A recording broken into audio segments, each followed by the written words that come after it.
Our Region's Business is sponsored by PNC for the achiever in you. Our Region's Business. Innovation, transformation, momentum, improving our communities and driving technologies that will shape our region for generations.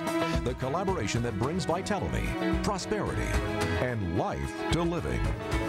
Stay with us for the coming half hour as we examine in depth our region's business.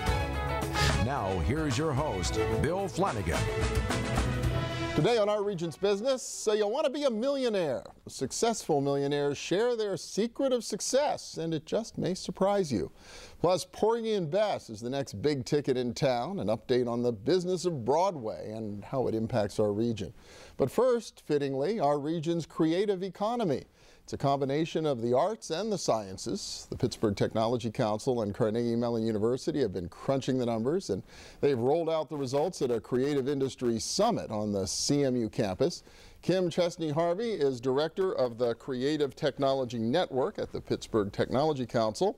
And Lou Massanti is founder and managing partner of Echo Strategies, who did a lot of the on-the-ground work and research in this area. And welcome. Good to have you both here. Hi. Thank you. Yeah, why don't we start first with what exactly is a creative industry sector? I mean, how do you define that, and is our region part of it? Well, that is the eternal question. What is it? It's an undefinable sector because it permeates so many different sectors. But basically, at the council, the work that we're doing was focused around art and technology and the intersections in between, because that's where all the innovation is. And at the council, we've been working in this space for about 5 years now, and we've gained so much momentum with our partners that we finally wanted to do this study to find out what the realities around the creative sectors are in Pittsburgh right now. Okay, so what falls into the creative sector? I'm thinking apps, there's probably other stuff, right? All kinds of stuff, yeah. Fine arts, design, entertainment, app development, software, hardware,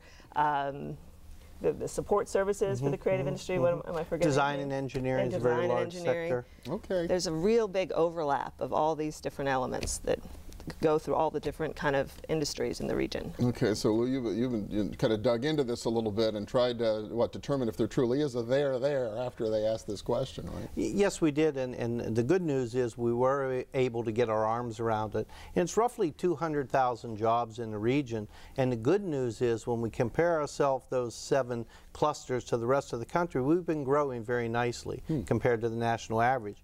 So those 200,000 jobs... And we should mention, that would put it on a par in total employment with financial services and healthcare. I mean, it would make it a significant regional employer collectively, right? Yes, yes, and those 200,000 jobs are going to grow to 25,000 to 40,000 jobs over the year 2022. So roughly a 13% growth rate. That's the really, really good news. Okay, and that's significantly higher than the overall regional growth rate, or at least as it has been in the last several years. Yes. Really cool. Okay, so it sounds like we're on the right track, but I have to believe there are some other places in the United States who have some of the same capabilities and some of the same dreams. Is that part of what you're concerned about? Well, absolutely. I mean, they've been an inspiration to us in a lot of ways. When we spend time going out to these other cities and experiencing their cultures and the things that they're doing, and we're feeling this growth here in Pittsburgh at the same time. So it's been a natural question to figure out how we compare and how we can stack up and kind of use that to elevate our own transformation the way other cities like Austin and Portland have done the same thing. So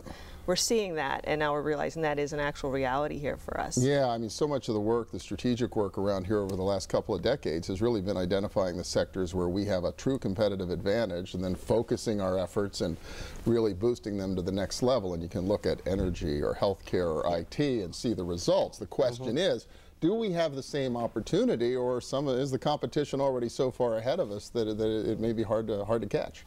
It's interesting when you say competition. One of the eurekas that come out of the study that when we compare ourselves to what I'd call our traditional regional peers, the Buffaloes, the Clevelands, the Detroits, we're doing quite well.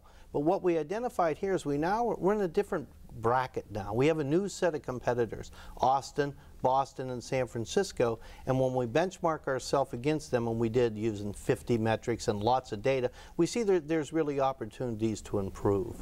So what do we have to do when you think about changing the way we do business or things we have to do differently? What are some of the things we need to focus on? You know, when we look at a template of 3 critical success factors in regional economies: technology, talent, and tolerance.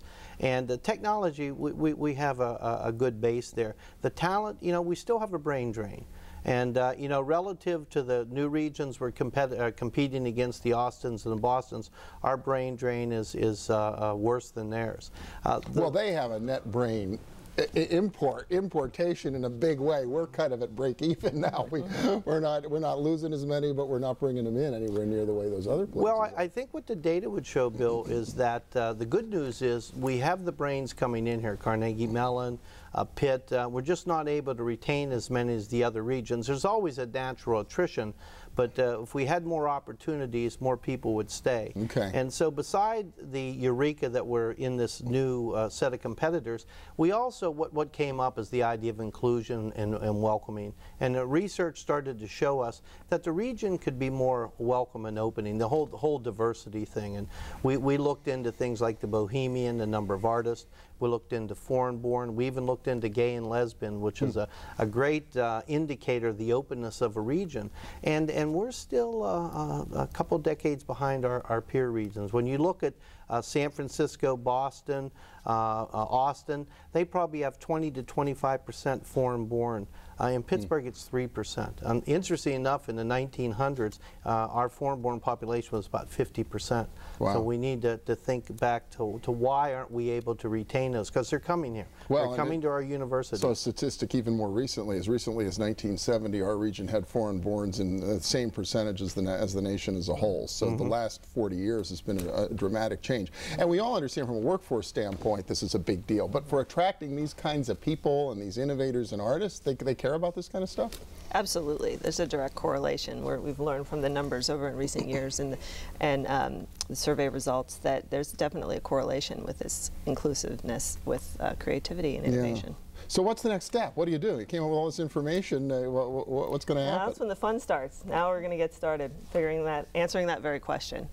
We've developed 37 recommendations that we're still incubating, and as Kim said, the work will begin now to go through those recommendations with our partners at Benedum, at Carnegie Mellon, and just the droves of people that come out to help us, and start to understand and prioritize those and look at where we want to implement. And a lot of work, I believe, will be around this diversity and openness, because the attractiveness here is the art-technology balance. You know, how do we create crossovers and spillovers? Like the work we saw in Montreal, it's like we have the art community here, we have the technology community. How do we better connect them, and how do we better grow them? How do we retain more of that talent coming here? Well, that's a big question, a big opportunity. If people want to look at the numbers themselves on your website, can they find it? There's a URL, www.createpgh.com. The full report's there. It's a 200-page report with a nice executive summary. I love the executive summary. CreatePGH.com. Kim Chesney-Harvey from the Tech Council, Lou Masanti from Echo Strategies. Thank you both so much. Thank you. Yeah. It's a pleasure. Thank you. Next up, the big business of Broadway and its impact on our region.